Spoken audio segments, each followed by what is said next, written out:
Pero bueno, sí que es verdad que una vez conocimos a María, pues vino una sorpresa, ¿no? Porque ella estaba con mi hermano y tal, y era la única que se reía de sus gilipolleces y tonterías que decía.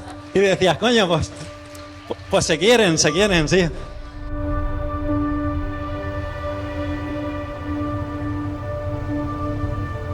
Una vez mi hermano me dijo que yo, como hermano mayor, era su persona de referencia para aprender en la vida.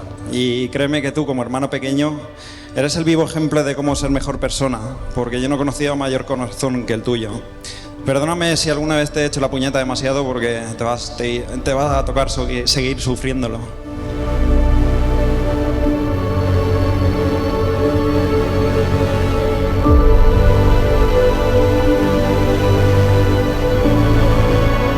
Estoy muy orgulloso de ti como hermano. Estamos muy orgullosos de ti. Tu hermano Jesús, tu hermana Inara y tu hermano Asier. Alejandro, recibe esta alianza en señal de mi amor y fidelidad a ti. En señal de mi amor y fidelidad a ti. En el nombre del Padre, y del Hijo, y del Espíritu Santo.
Solo por recordarles que si tenéis un problema, cualquiera que sea, si necesitáis lo que sea, una casa, dinero, cualquier cosa, María tiene más hermanos.